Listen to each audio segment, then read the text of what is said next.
What's up, guys? So I'm outside in the garden. You guys saw I just picked those carrots. I actually took a couple days off from doing work in the garden or in the orchard because if you watch my last video, I was just completely tired physically in my body. This has taken a lot of work to lay down this landscape fabric because we're on our hands and our knees, laying it out, and then even getting the trees, even though I didn't dig the holes, or most of them. My son dug most of them, the last few, but me and my daughters did dig some of those holes and backfill, and that just takes a lot of work. So basically, we all just decided to take a break. But it's been a few days. I feel much better. And so I'm back in the garden today. I walked out here because while I have not been in the garden, I have been planning next year's garden and just going through my seeds. I have ordered some seeds. Now's the time that I order my seeds. Once they get their new seeds in for 2023, I go ahead and order any seeds that I haven't already ordered when they went on sale at the end of like August. So I did get one box of seeds in from, I think this was called Seeds for Generations, and I got those put away. I did organize all of my seed packets, so I basically went through and any double seed packets I had, me and my girls last night put them together so that they weren't taking up space. Then I decided to come outside so that I could get a visual on where exactly I want my where I want things to grow next year. I have this cattle panel for this in-ground, I should never walked out the garden because I want to show you. I have this cattle panel where I have in-ground, I had my in-ground tomatoes last season, but this season I actually want to, it's attached by two cattle panels, so it's about 32 feet long. But this year I would like to extend it. You guys see where I put down the landscape fabric on both sides? I have decided that I'm going to extend this in-ground bed all the way to here. Since landscape fabric is not going to be going there, I could extend it all the way to here, making this about 8 feet longer. And instead of keeping the cattle panel up or cutting another cattle panel and attaching it, I am actually just going to take the cattle panel down and use netting. It is trellis netting that I have that one of you guys bought for me last season, and I just didn't have time to put it up, but that is definitely what I'm going to be using in that in-ground bed and taking down the cattle panels. So I don't know if I'll get to that today, but that's definitely one of the things that I want to change. And then I'll just use those cattle panels as arch trellises in other spots of the garden. I also went through all of my tomato seeds and separate them from dwarf tomatoes, determinate tomatoes, indeterminate tomatoes, cherries, slicers, paste tomatoes. And so I have those all separated. I realized that I have 99 indeterminate varieties of tomatoes, and so I'm not going to be planting all of them. I'll have to go through and see which tomatoes that I do want to plant. Right now I have, with the two in-ground trellises, and then I have 4 in the log raised beds, that's 6 trellises, but I do want to put a 7th trellis in one of the log raised beds, so that would be 7 trellises that I would have for planting tomatoes. And I'm going to plant 11 on each 16 foot. That gives it about a foot and a half of space, and so that would give me 77 tomatoes potentially I could have out in the garden. So that either leaves me with growing one variety, one tomato of each variety of 77 different kinds, or if there's ones that I like more than others, then I would, have to go through and just narrow it down to know that I have 77. Well, really, probably 80, because then I do have 3 trellises that I got from Forever Garden Beds that I could plant 3 inside of those garden beds. And then I thought about places where I can plant my determinate tomatoes, which would be out of the reach from my regular indeterminate tomatoes. And then in the greenhouse, or the hoop house, whatever you want to call it, I have 4 raised beds in there. They're 2 by 8. I thought about planting some tomatoes in there. I have 2 specifically greenhouse tomatoes. One is a Grand Marshal and one is the triple crop, and both of those say that they're traditionally used to grow inside greenhouses, and so I want to grow those inside of there. And then I could put my sweet peppers. I'm thinking about putting in there most of them, but I probably will have one of the small 3x6 beds of sweet peppers, but majority of my sweet peppers would probably go in the greenhouse. And so I basically just been going through and trying to figure out next year's garden, look through the seeds I have, order any seeds that I haven't already purchased. So right now I have my 2 containers. I finally got them all separated. Now I just need a label maker. These were all the double seed packets that I had, so those will be in the trash. I do still have seeds inside this bag because my tomatoes have not been able to fit inside of these, but now that I have them separated into slicers, paste, determinate, indeterminate, and dwarf, I could probably get another one because right now these are completely full. I could probably get another case and separate them. Right now I need a label maker so that I can know what's in each container. Right now I just lift them up. I also have my corn in a bag because corn is very big. If you see that bag, they cannot fit into these kind of containers, so those are in a separate bag, as well as my beans. So I went ahead and separated pole beans from bush beans and put them in here. So yes, I did order my seeds from Seed Savers Exchange, and this is the Painted Pony bush beans. I ordered a pound of these Painted Pony. If you guys are following along, you know that I harvested so many Painted Pony bush beans that just a couple weeks ago, probably a month ago. I think I ended up with 3-gallon size Ziploc bags of this Painted Pony bush beans, and that was only off of about 20 to 25 plants because I originally ordered my seeds from my gardener, and they only come with about 25, and I'm not even sure if all of them germinated. So let's say 20 to 25 plants, 3 gallons of bush beans.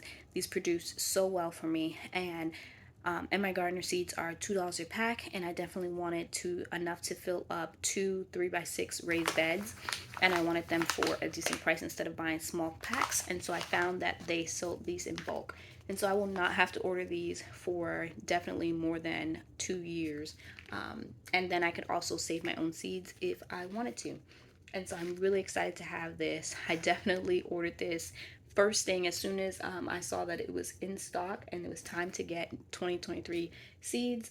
This was one of the first things I ordered. Some of the other things I've been doing to get ready with seeds and stuff is I want to go ahead and I harvest these at the end of the summer. These are sunflowers. So this one is the mammoth sunflower, but then the smaller ones are pro-cut sunflowers, which is a hybrid. So when you save seeds, you don't know what you're going to get the next year, but I definitely still saved the seeds. But what I want to do is start getting all of these seeds out.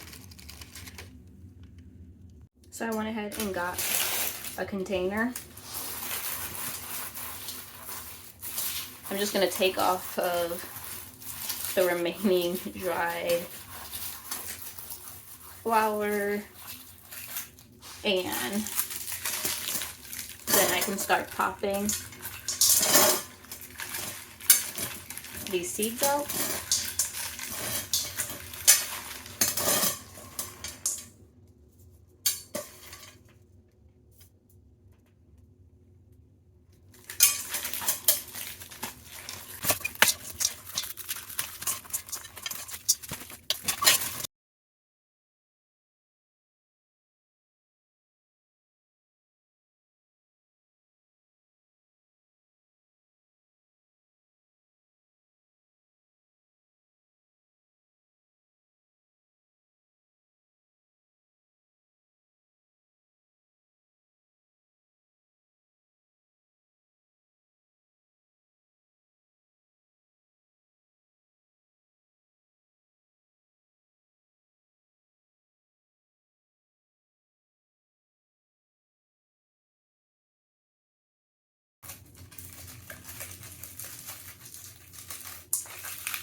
I'm definitely curious, what have you guys been doing now that it is winter time? Have you guys started ordering seeds for next year?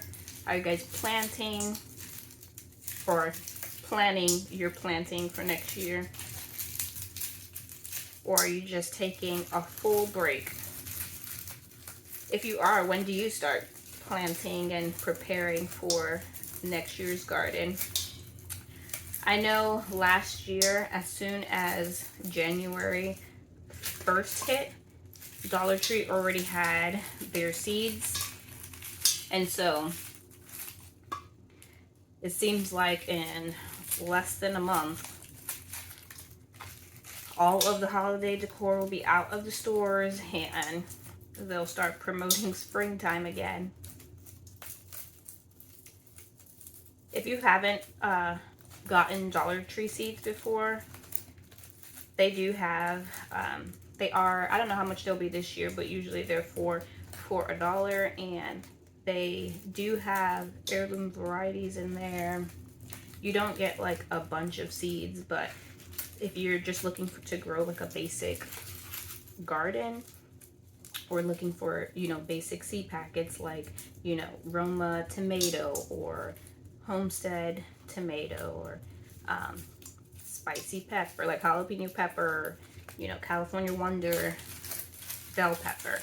They definitely have those seeds and they grow just as good. I have lots of, when I'm just looking for regular bush bean variety like Lake Pole bush beans and stuff like that, contender bush beans, I get my seeds from the Dollar Tree. When I'm looking for specialty items, that is when I save that money to order from like MI Gardener or Baker Creek or Seeds for Generation. I've ordered from so many places, Pine Tree, Haas Tools.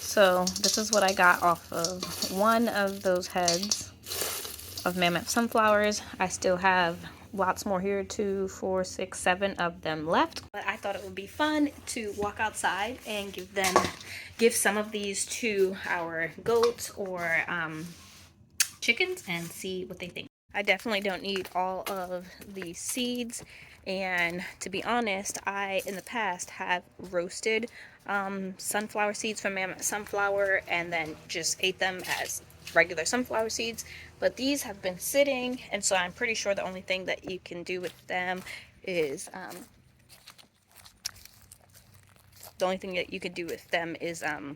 use them for seeds next year. I'm not entirely sure, so don't quote me on that. I've only actually roasted sunflower seeds for sunflowers to eat one time. But I know I have lots of these, so I'm gonna go give some to the goats. Hey girls. Hey Lucy.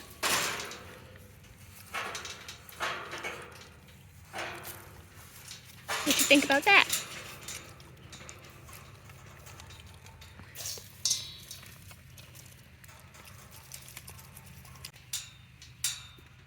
Nope. So it just seems like Esther.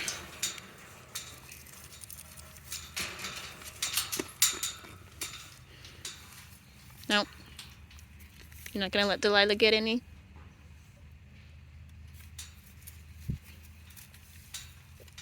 Lucy, you want some?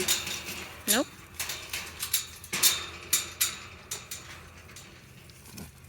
Hey.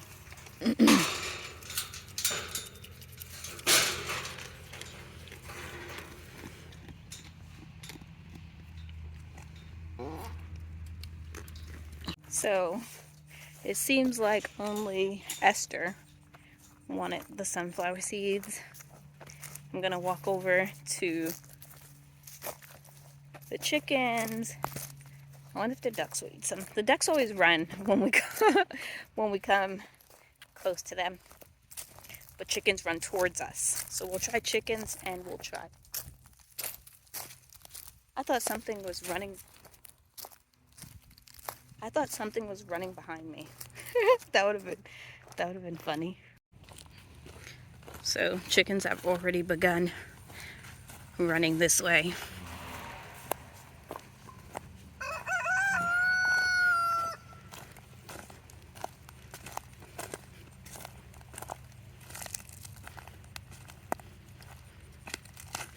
Looks like they're dust bathing over there.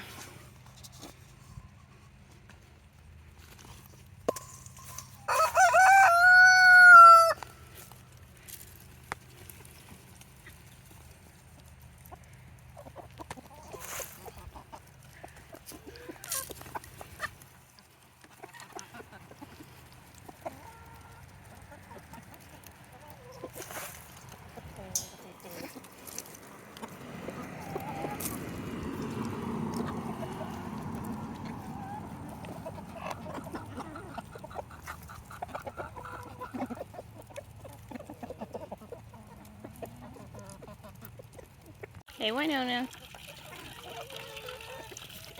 Hi. Hi.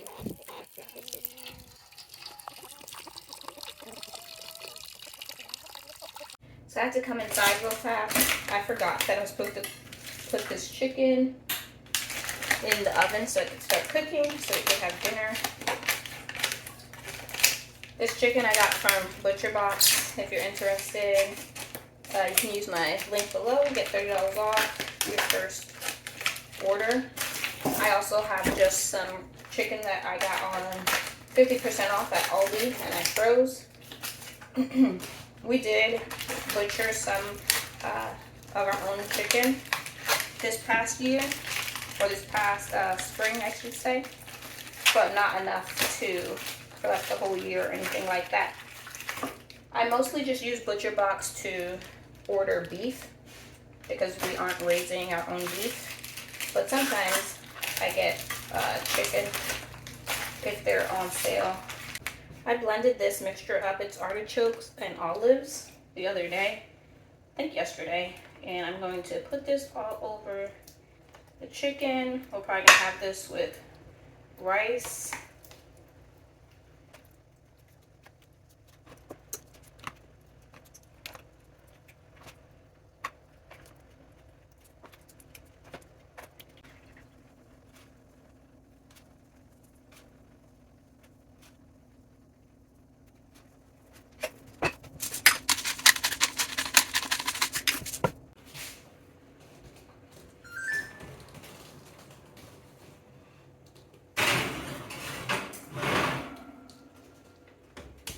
Okay, got dinner in the oven.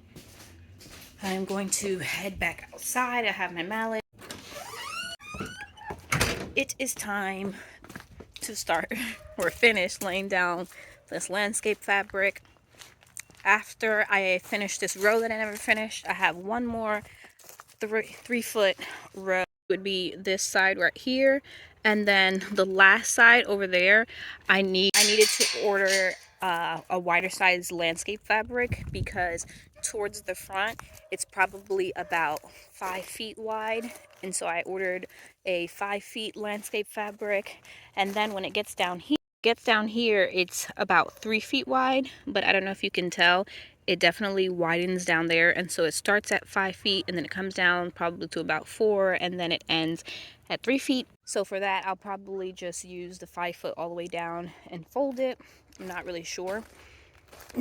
One of the things that I want to get done next year as well is probably laying those landscape rocks in between the pathways or on top of this landscape fabric, because I will never plant inside these rows, and so I could either leave the landscape fabric, which I don't think is ugly, or I can add like pebbles or just some kind of rocks throughout the pathways. I think that would look cute as well. And it's something I've never done before. I've never even laid this landscape fabric down, but I think by adding the rocks it would give it another layer of protection against growing from weeds or growing weeds. I would also like to get kind of like a seating chair towards the front of the garden where there won't be any beds. Kind of like a two-person chair. I had saw one at the end of the summer.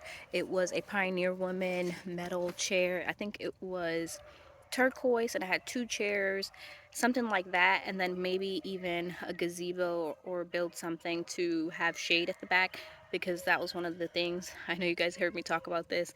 Shade in the summer last year was non-existent in this garden, and so you had to come out really early.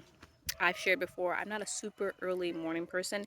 Even if I am awake inside my house, I don't like to come outside super early in the morning. And so I would always get out here when the sun was like, it was like 9, 10, and the sun was just horrible during the summer. And so if I had a place where I could sit out here, enjoy the garden, and be underneath shade, then that would be awesome. I'm going to actually start laying down these landscape fabrics. You guys have seen me do this plenty of times, and so I'm going to end the video here. So I'll see you guys next time. Bye.